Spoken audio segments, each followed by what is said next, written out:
আপনারা দেখছেন জবর খবর, বাংলার স্পন্দন। Law, my friend has already spoken about it. The law empowers the Prime Minister, the Honorable Prime Minister, to choose election commissioners. So that he has done in one day. Please think about the situation.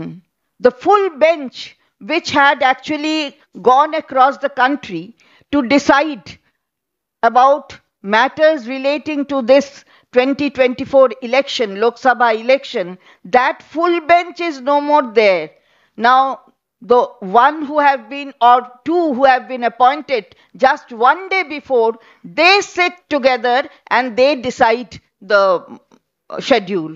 So this itself is clear to actually pinpoint this, that it has not been done in a proper way.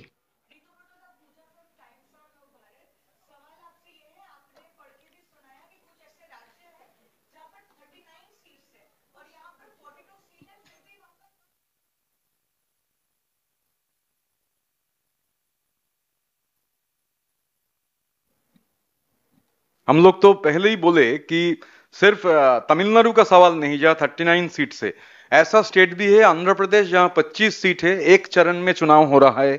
Gujarat में 26 seat है, एक चरण में हो रहा है। केरल में 20 seat है, एक चरण में हो रहा है। तो बंगाल में जहां 42 सीट से वहां पर 7 फेज। और अब देखेंगे अगर डेट तो देखेंगे इधर सेकेंड फेज का चुनाव है 26 अप्रैल, थर्ड फेज का चुनाव है 7 मई, बीच में क्लियर 10 दिन का गैप भी है। तो खास करके ये जो चंद्रिमा दी ने भी बताया कि हम लोग 80 सीट्स यूपी में है, तो बंगाल में अगर 42 सीट्स में 7 चरण में चुनाव हो रहा है तो 80 सीट जहां पर है वहां फिर तो दुगना होना चाहिए, 14 चरण में 13 या 14 चरण में चुनाव होना चाहिए। तो खास करके हम लोग ये बोले हैं पर्टिकुलरली कि 2019 में हम लोग सुने थे, 19 में ये देखे थे 2019 का लोकसभा चुनाव में कि मतदान गिर जाता है। पहला और दूसरी चरण में जिस तरीके का मतदान होता है, चरण जैसे आगे जाता है मतदाताओं का कटौती होता है मतदान में।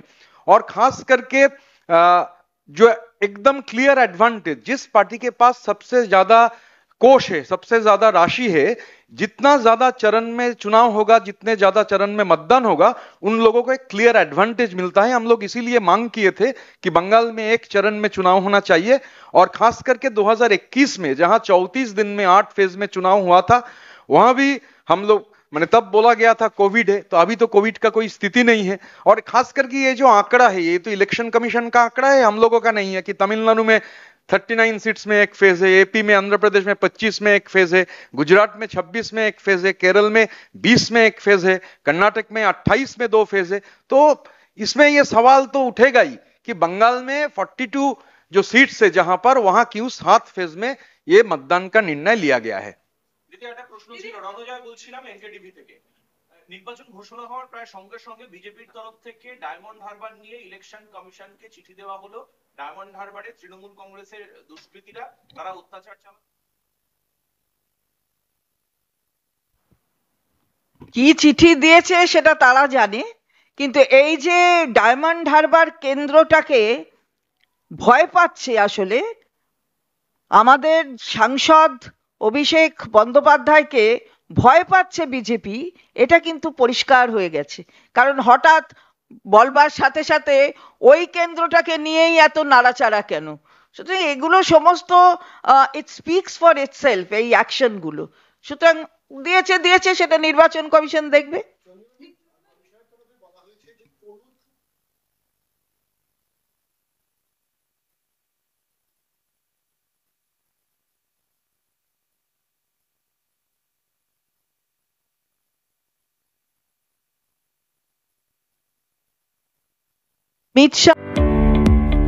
মেডিকো মাল্টি স্পেশালিটি ক্লিনিক ও ডায়াগনস্টিক, এখানে অত্যাধুনিক মেশিনে CT scan, CTG, 4D ultrasonography, digital X-ray সহ সমস্ত ধরনের শারীরিক পরীক্ষা করা হয়। প্রতিদিন বিশেষজ্ঞ চিকিৎসক দ্বারা পাবেন সুচিকিৎসার সুযোগ। মেডিকো মাল্টি স্পেশালিটি ক্লিনিক ও ডায়াগনস্টিক জয়নগর থানা সংলগ্ন রেলগেটের কাছে স্পন্দন নার্সিং হোমের বিপরীতে ফোন 9832800700 এবং 9933749467। এলাকার মানুষের সুস্বাস্থ্যের কথা মাথায় রেখে কলকাতার পর জয়নগরে এই প্রথম আমরা টিএমটিও হলটার পরিষেবা চালু করলাম। বলেছে বলছেন না না, হ্যাঁ হ্যাঁ, ইলেকশন কমিশন যেটা বলবে সেটা তো থাকবে নিশ্চয়ই, সেটা তো তারা দেখবেন যাতে সেটা হচ্ছে, কি হবে না হবে সেটা আপনি দেখতে পাবেন।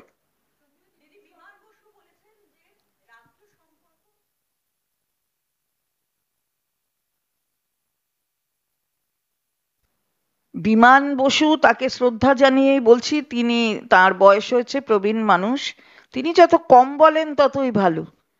এত বলার তো কোনো দরকার নেই, কারণ এই বাংলার মানুষ জানে 34 বছরে কি হয়েছে, সুতরাং এখানে যত কম বলবেন তত ভালো। আর ওই ক্যান্ডিডেট লঞ্চ করেছেন, তাদের দিকে একটু দেখুন, বাকি দেখার দরকার নেই, বাংলার মানুষ আছে দেখার জন্য।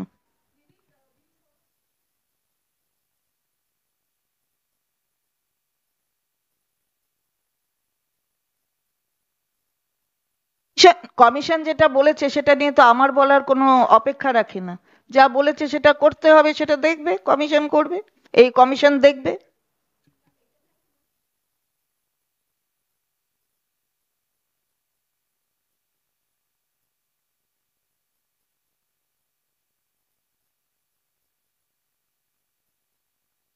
এটা বলেছে এবং সেটা দেখবো আমরা কিভাবে পুরোপুরি, যা যখন আসবে তখন ভালো করে দেখবো, তারপরে যেটা করার সেটা করতে হবে। দিদি, উপনির্বাচনেরও ঘোষণা করা হয়েছে দুটো আসন, বরানগর এবং ভগবানগোলা, কি বলবো? না কি বলবো, দুটো উপনির্বাচন যদি খালি হয় তাহলে তো ঘোষণা করতেই হয়, সেটা ঘোষণা করেছে। 26টা উপনির্বাচন হচ্ছে, খালি তো দুটো নয়, 26টাই ঘোষণা করেছে। সেই জায়গায় ইলেকশন কমিশন বলছে যে ইলেকশনে এই টাকা মানে ছড়ানো, সেটাকে আটকাতে জিএসটি থেকে শুরু করে ইডি, ইনকাম ট্যাক্স সবাইকে মাঠে নামানো হচ্ছে। এটাকে কি বলে? না, এটাকে দেখছি যে বললেন যে মুখ্য নির্বাচন কমিশনার তিনি বললেন যে আগের নির্বাচনগুলোয় 9টা রাজ্যের কথা উল্লেখ করেছেন, প্রায় 3400 কোটি টাকা সেটা লেনদেন আটকেছেন, কাদের বিরুদ্ধে ব্যবস্থা নেওয়া হয়েছে সেটা যদি একটু পরিষ্কার করে বলতেন তাহলে বোঝা যেত যে ওনাদের এই এন্ডেভারটা অ্যাকচুয়ালি মানে সেটা সঠিক রাস্তার দিকে যাচ্ছে কিনা, সেটা কিন্তু ব্যাখ্যা করেননি। কিন্তু এই ইলেকটোরাল বন্ডসে দেখা যাবে, অন দ্য আদার হ্যান্ড, আমি যেটা বলেছি যে যাদের নাম ডিসক্লোজড হয়েছে তাদের অনেকে ইডি সিবিআই ফেস করেছে, তারপরে তারা টাকা দিয়েছে ইলেকটোরাল বন্ডসে ভারতীয় জনতা পার্টিকে, এটা তো দেখা গেছে। সুতরাং ট্রুথ স্পিক্স ফর ইটসেলফ। যেখানে হেলিকপ্টার এবং চার্টার ফ্লাইট নামতে পারে সেই সমস্ত জায়গাগুলোকে কনসেন্ট্রেট করছে ইলেকশন কমিশন, যাতে এই ক্যাশ ফ্লোটা বন্ধ করা যায়। এই তাই নয়, ইউপিআই ট্রানজাকশন, কারণ এখন ইউপিআই প্রত্যেকের হাতে হাতে রয়েছে, ওটাদেরকে ইউপিআই মাধ্যমে টাকা পাঠানো যেতে পারে, ফলে সেই ইউপিআই ট্রানজাকশন নিয়ে নজর রাখবে কমিশন। নজর রাখা তো ভালো, নজর রাখুক, কিন্তু সঠিকভাবে যেন নজর রাখে আমরা সেটা আশা করব। সমস্ত নিরপেক্ষ সংস্থাগুলোকে তাদের নিরপেক্ষতা বজায় রাখবার জায়গাটা কেড়ে নিয়েছে ভারতীয় জনতা পার্টি শাসিত কেন্দ্রীয় সরকার। আমরা আশা করব যে নির্বাচন কমিশন, তাদের এই যে ফুল বেঞ্চ, তারা তাদের নিরপেক্ষতা বজায় রাখবেন, তাহলে সেটাই তো ভারতবর্ষের নাগরিক চান।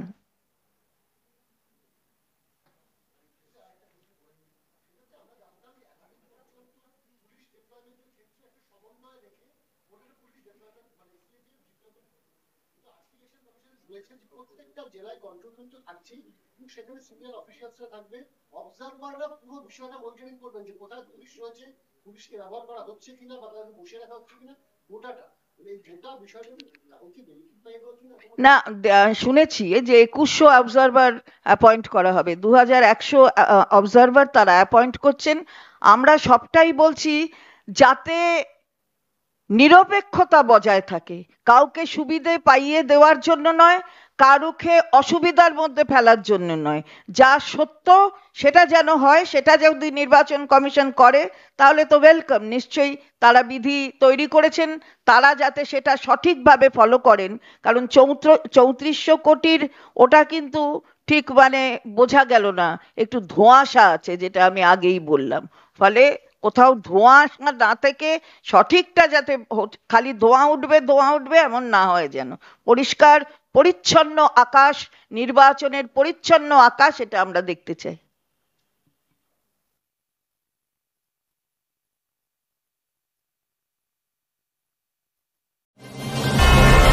Satyajit diagnostic centre CT scan unit, Joynagar, Radhaballavtala. অত্যাধুনিক G32 স্লাইস মেশিনে সিটি স্ক্যান, সিটি এনজিও এবং 3D সুবিধা পেতে আপনাকে আর কলকাতায় দৌড়াতে হবে না। দক্ষিণ 24 পরগনায় এই প্রথম অত্যাধুনিক G32 স্লাইস মেশিনে 24 ঘন্টা সিটি স্ক্যানের সুবিধা পাবেন আপনার এলাকার Satyajit diagnostic centre CT scan ইউনিটে। সিটি স্ক্যান বুকিং এর জন্য ফোন করুন এই নাম্বারে 9547475227 এবং 9733870691। Satyajit diagnostic centre CT scan unit, Joynagar, Radhaballavtala.